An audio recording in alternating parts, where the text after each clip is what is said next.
ano! E aí, tudo bem com vocês?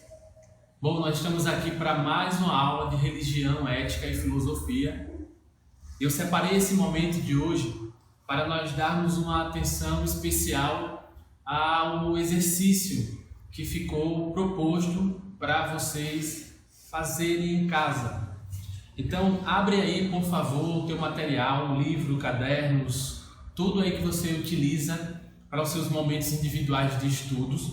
E especificamente abre o livro na página 421, 422 e 423, que são as páginas que nós passamos o exercício para vocês. Bom, é importante nós atentarmos para as atividades, para os exercícios, seja ela no livro, seja no caderno, ou até mesmo aquelas atividades mais lúdicas, que não só eu na disciplina de REF passo, mas que todos os outros professores passam, porque por meio das atividades e desse momento que nós estamos tendo aqui de correção, nós temos a oportunidade de contextualizar tudo aquilo que nós estamos aprendendo. Nós acabamos criando essa capacidade de contextualizar e de aplicar esses conhecimentos que nós vamos adquirindo no decorrer do ano, as mais diversas situações, e alguns dos exercícios que nós passamos, eles nos dão essa oportunidade de aplicar um certo conhecimento a algo do nosso cotidiano, no nosso contexto, e isso vai reforçando tudo aquilo que nós aprendemos, ok? Então, vamos lá, nossa primeira questão do nosso exercício do livro. Você pode acompanhar aí no seu livro, nas páginas que eu passei para vocês, ou pode acompanhar comigo aqui, no Data Show.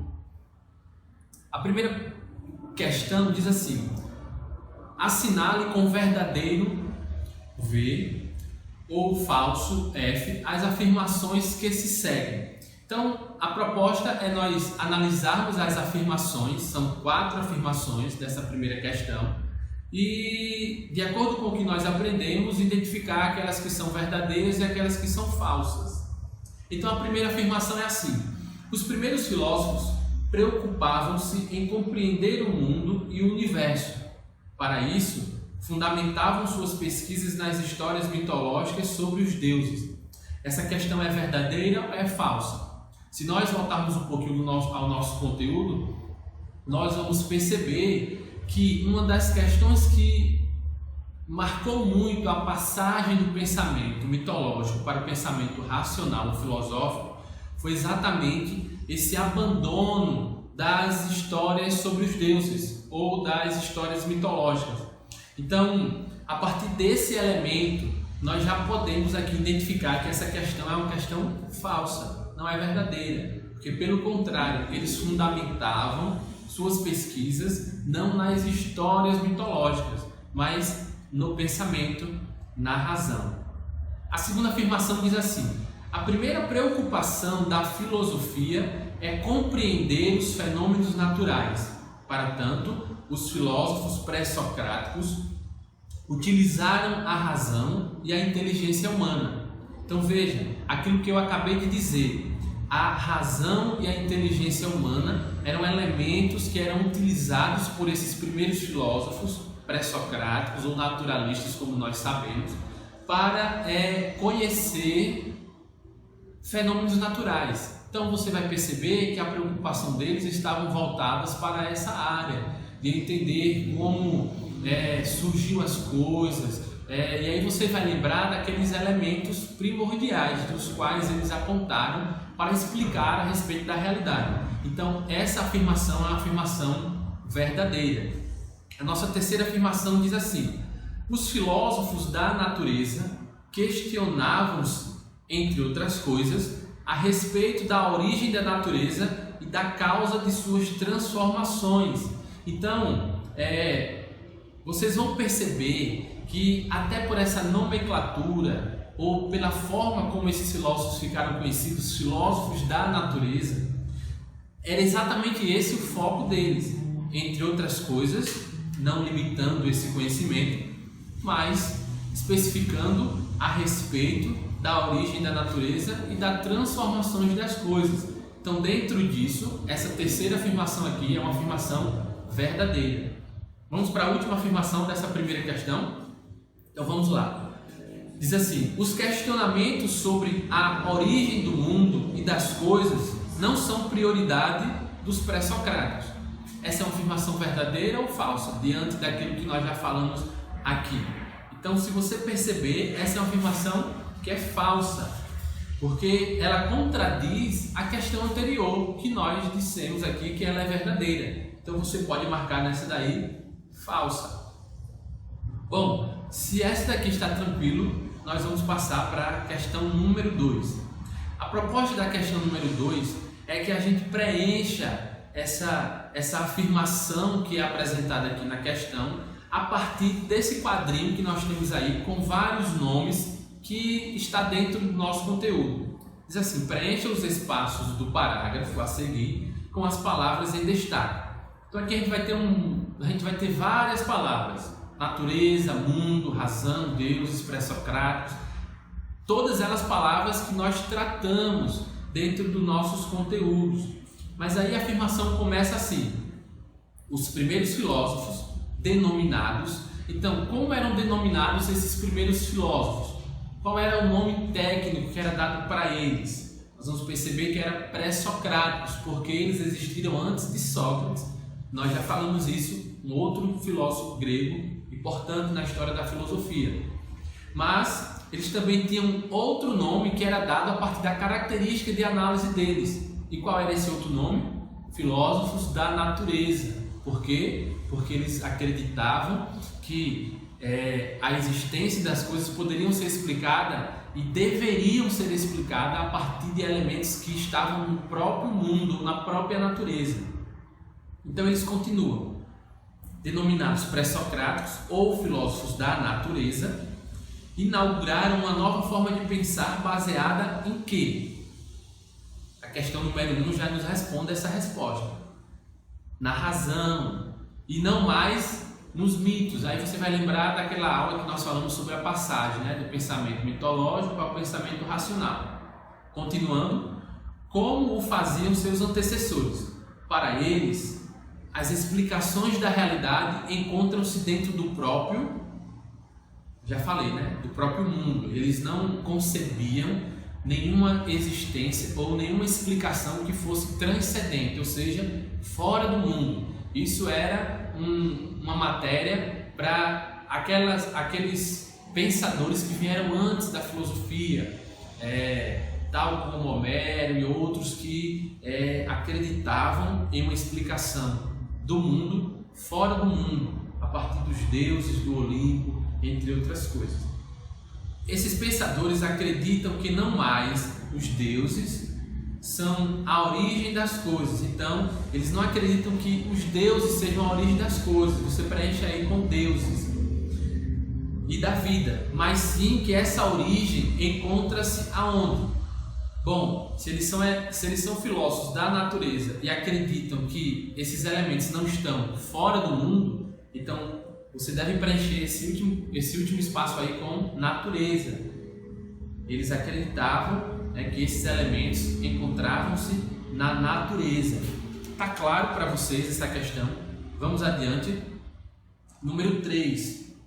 Qual a principal diferença entre os filósofos monistas e os filósofos pluralistas? Nós vimos também em nossas aulas que esses primeiros filósofos eles se classificam em dois: um monista e uma classe de filósofos pluralistas. Então, a questão gira em torno de nós diferenciarmos essas duas classes. E como é que eles podem ser diferenciados? Vocês vão lembrar que os filósofos monistas, eles acreditavam que o elemento do qual eles buscavam para explicar todas as coisas era apenas uma substância. Por isso a expressão monistas, de mono. Os pluralistas, ao contrário, eles afirmavam que esses elementos que eram utilizados para explicar a respeito das coisas, eles eram mais de uma substância, por isso a ideia de plural, ok? Então, essa é a diferenciação que a nossa questão aqui, ela propõe, ou ela pede. Número 4, nós vamos ter aqui um quadro com elementos considerados primordiais. E aí você vai ter que identificar cada filósofo, qual era o elemento listado por esses filósofos para explicar a respeito das coisas. Bom, aqui é bem simples, nós tratamos esses filósofos, exceto Demócritos, mas também há no texto de vocês aí no livro falando sobre ele. Então, nós temos um lado falando sobre os filósofos, quem são, e no outro lado você deve preencher com um elemento primordial do qual esse filósofo acreditava ser a existência de todas as coisas, ou essencial para a existência e para a vida. Então nós temos um primeiro filósofo que é Tales, Anaximenes, Heráclito, Empédocles e Demócritos. Você vai colocar ao lado cada elemento que esses filósofos apontavam dentro de suas análises. Tales, ele acreditava que era a água, esse elemento. Anaximenes acreditava que era o ar. Heráclito acreditava que era o fogo. E aí nós vamos ter aquela mudança de características com Empédocles, que acreditava que não era um elemento, mas era mais de um elemento. E aí ele apontava o ar, a terra, o fogo e a água como esse elemento. E nós vamos ter Demócrito, que vai apontar aí esse elemento primordial como sendo o átomo. Ok? Vamos adiante. Número 5. Resolva a cruzadinha filosófica de acordo com as ideias estudadas. Então você vai ter aí uma cruzadinha enumerada em cada parte e vai ter aqui os apontamentos, as afirmações de acordo com cada um desses quadrinhos e você vai ter que preencher. A primeira é a base do pensamento filosófico. Qual é a base do pensamento filosófico?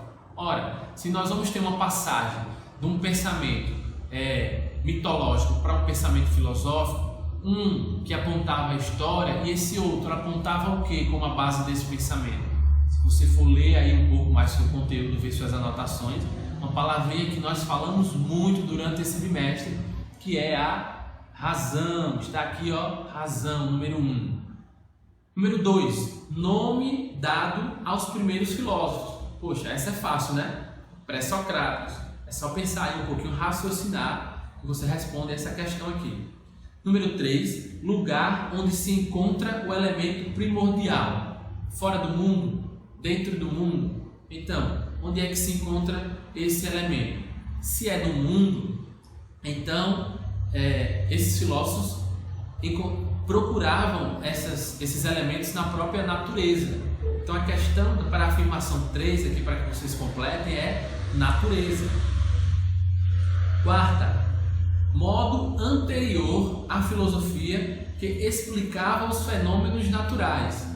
Qual era o modo em que se denominava a maneira em que as pessoas pensavam antes do surgimento da filosofia? Nós vamos perceber que é a mitologia, através de mitos ou de histórias ou de fábulas ou de narrativas, eles explicavam a respeito das coisas.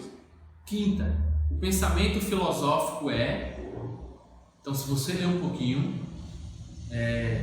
o seu conteúdo aí, lá no início desse capítulo, você vai perceber que ele é cosmológico, diferente de cosmogônico.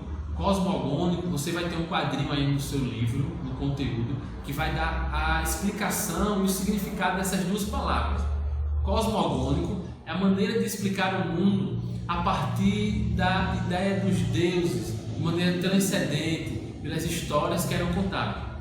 Cosmológico é o estudo do cosmos, do mundo. Então, é um estudo com base na ciência ou no pensamento. Por isso, o pensamento filosófico ele é cosmológico. Uma das preocupações dos filósofos da natureza. O que é que esses filósofos da natureza eles estavam preocupados de maneira primordial, de maneira essencial? Eles estavam preocupados em explicar política, em falar sobre o relacionamento ético na sociedade. Bom, embora eles falem sobre um pouco dessas coisas na história da filosofia, nós vamos perceber que os primeiros filósofos estavam preocupados com a origem. Então, o espaço 6 aí vocês vão preencher com origem, a origem de todas as coisas, como todas as coisas surgiam, de onde deriva a vida na natureza ou das pessoas. Então, origem. Questão 7. Na mitologia grega moravam no Monte Olimpo. Então, quem era que na mitologia grega habitava o Monte Olimpo? Se você também prestou atenção nas nossas aulas ou teve o cuidado de ir ao conteúdo depois de assistir às aulas e revisá-lo, você vai perceber que é os deuses. Então, os deuses habitavam no Monte Olimpo e a partir daí as pessoas teciam narrativas para explicar a respeito do mundo a partir da existência desses deuses em que eles acreditavam.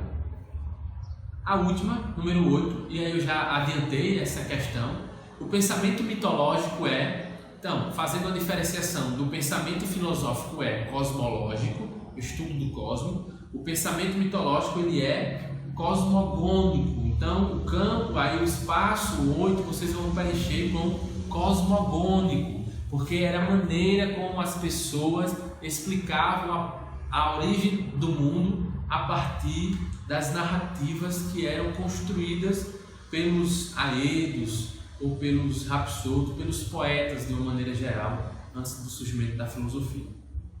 Tranquilo aí essa questão número 5, podemos passar adiante. Não esqueçam, se tiverem dúvida, deixem nos comentários, porque eu tenho entrado sistematicamente, tenho respondido a algumas pessoas, mas muito poucas ainda. Eu quero crer que a falta de perguntas seja porque vocês estão entendendo o conteúdo e aí eu vou me alegrar porque eu estou conseguindo cumprir aqui o meu objetivo como professor. Questão número 6. Tales de Mileto, que é um dos filósofos, e Empédocles, que é outro filósofo, tinham ideias diferentes sobre a origem do mundo. Isso aí é um afirmativo. Então a pergunta é, qual é a diferença entre o pensamento deles? Em que vai se diferenciar o pensamento desses dois filósofos? Vai se diferenciar na seguinte questão, que um é monista e outro é pluralista. E aí você vai ter que explicar essa questão, que nós já falamos aqui. O que significa ser um filósofo monista e o que significa ser um filósofo pluralista. Então, o elemento que dava origem a todas as coisas era diferente para cada um deles. Essa é uma das diferenças. Para Empédocles, eram 4 elementos. E qual eram esses elementos? Para Tales, era um elemento, ou seja, ele era monista. E qual era esse elemento? Então você vai fazer esses apontamentos nessa questão de número 6. Questão número 7 diz assim: o pensamento dos filósofos naturalistas tinha características específicas e estabelecia relações que não são importantes até a atualidade. Quais delas podem ser identificadas nas alternativas a seguir? Então, ele pergunta aqui, ele afirma aqui, na verdade, sobre a importância e a contribuição desses filósofos na história da filosofia e na história do mundo. E aí, ele vai fazer 4 afirmações. Dentro dessas afirmações, ele quer saber, você vai marcar um X aí, nas afirmações que estão corretas. Então, para que a gente não perca muito tempo, nós vamos ter aqui 3 afirmações aqui corretas, que são as afirmações B, C e D. A afirmação A, ela não está correta, então a gente vai descartar ela. Mas a B, o que é que diz a B? Os naturalistas contribuíram expressivamente para a elaboração de teorias em campos diversos do conhecimento, como a química, como a física e a matemática. Então, se reconhece a contribuição desses filósofos dentro da importância que tiveram para o desenvolvimento dessas disciplinas. Número C, ou questão C, perdão. O modelo átomo atual tem suas bases nos estudos dos primeiros filósofos. Então, se você for estudar aí um pouco de biologia, ciência, química, física, vocês vão ver que esses primeiros filósofos eles tiveram uma contribuição considerável no que diz respeito à análise desses elementos naturais que trabalham essas disciplinas. Questão D. Os avanços tecnológicos da atualidade são divididos em parte aos estudos, em parte aos estudos realizados pelos pré-socráticos. Então essas três questões, elas giram em torno dessa mesma afirmação, da contribuição desses filósofos dentro dessas disciplinas que são tão comuns no nosso contexto atualmente. Questão número 8. Há diferenças entre o pensamento de Heráclito e Parmênides. Para o primeiro, tudo muda sempre. Para o segundo, tudo permanece. Com qual deles você concorda e por quê? Então, essa é uma resposta pessoal. É uma resposta sua que você vai construir de acordo com aquilo que foi entendido por você e de acordo com aquilo que foi apresentado dentro dos nossos conteúdos. Mas essa questão, ela gira em torno de uma afirmação que foi feita nas nossas aulas. Bom, Heráclito e Parmênides, eles têm pensamentos diferentes. Para Heráclito, tudo muda sempre. E aí ele vai usar aquela questão do rio, né? Que o rio nunca é o mesmo, porque a sua correnteza leva a água e ele sempre se renova. E a pessoa que contempla o rio também, para ele, nunca é a mesma, porque ela está sempre em constante mudança. Para o outro, Parmênides, tudo permanece, tudo é estático, tudo é parado, nada muda. Então, para ele, as coisas elas são concretas, elas existem dentro de um padrão. Então, considerando essas questões, você vai apontar aqui com qual você concorda e você vai dar uma explicação por que você concorda ou por que você discorda deles. Aqui é uma questão importante para você medir aí a sua capacidade de contextualizar aquilo que nós estamos estudando durante esse bimestre.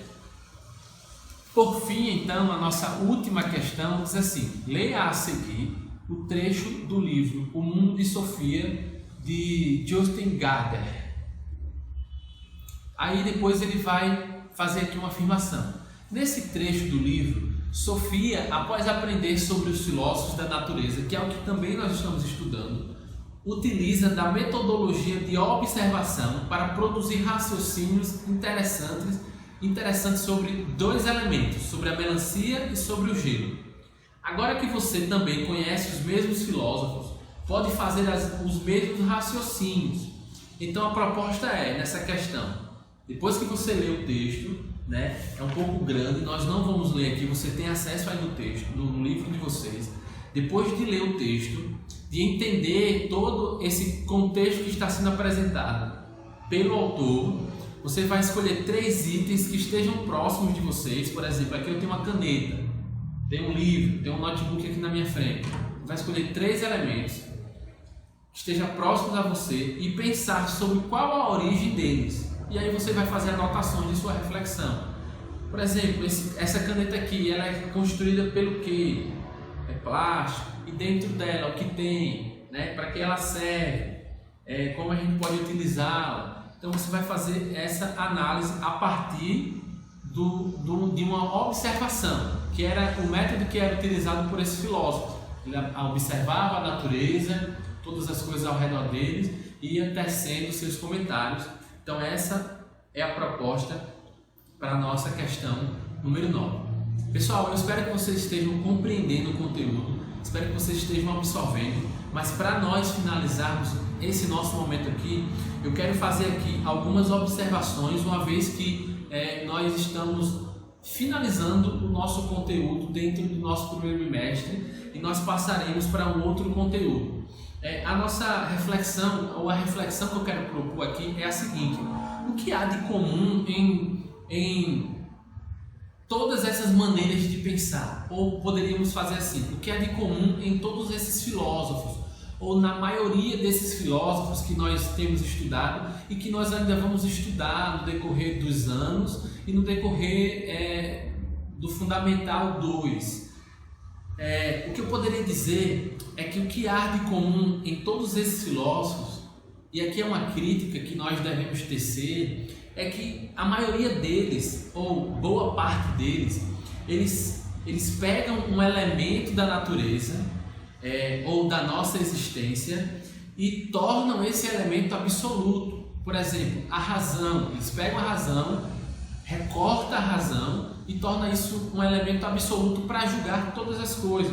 Ou, por exemplo, como os filósofos que nós estamos vendo, que pega a água, que pega o átomo, que pega o fogo. Eles pegam esse elemento e eles recortam esse elemento e utilizam esse elemento como se fosse um elemento unificador de todas as coisas, e a partir desse recorte que ele faz de um único elemento na nossa existência, eles usam para julgar todas as coisas, como se esse elemento ele fosse essencial para fazer todas as análises da complexidade da nossa vida, da nossa existência e de tudo que existe.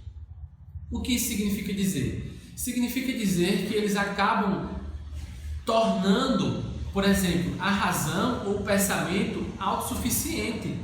A razão ela é colocada nesse sentido num lugar muito alto, do qual ela não foi criada para se estar. Nós acreditamos que Deus criou o homem e deu a ele a capacidade de pensar, mas esse elemento ele não é o elemento unificador de todas as coisas. Ele não é o elemento que serve para explicar toda a nossa existência. Por quê? Porque as Escrituras, a Bíblia nos fala que o elemento unificador de todas as coisas é Jesus Cristo. Por quê? Porque, como diz a própria Bíblia, lá em João capítulo 1, ele é o Logos de Deus. E o que é o Logos de Deus? Ele é a verdade concreta, é a verdade absoluta. Tudo foi criado por ele. Ele é, além de Criador, o sustentador de todas as coisas. Nele, tudo que existe passou a existir. Então, qual é o problema de pegar um elemento tal como a água, ou o pensamento, a razão, e tornar esse elemento absoluto para explicar todas as coisas?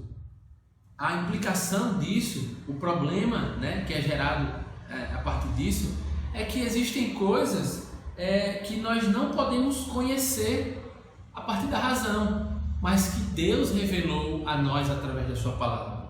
Então, perceba, o homem ele não é apenas um ser racional somente. O homem ele não é só razão, por exemplo, como um filósofo chamado Descartes acreditava, penso logo existe. O homem, ele sobretudo é também coração, e o coração é a fonte não só do pensamento e da razão, mas também da emoção, mas também do sentimento. Então esse coração do qual nós processamos todas as coisas da nossa vida, ele é um dispositivo religioso, ou seja, tudo que nós enxergamos, que nós vemos, que nós pegamos, nós acabamos tornando isso um Deus. E quando nós tornamos o pensamento um Deus, quando nós tornamos a água um Deus ou o fogo um Deus, nós acabamos nos desviando do verdadeiro Deus que sustenta, que dá sentido e que é o Criador de todas as coisas. Somente Deus dá coerência e sentido à nossa existência. Ok? Então, espero que vocês estejam acompanhando nossas aulas. Obrigado pela atenção de vocês, bons estudos, aí se concentrem e se dediquem ao máximo, porque esse momento ele vai passar e logo nós estaremos aqui juntos em nossas aulas presencialmente. Forte abraço, até a próxima aula.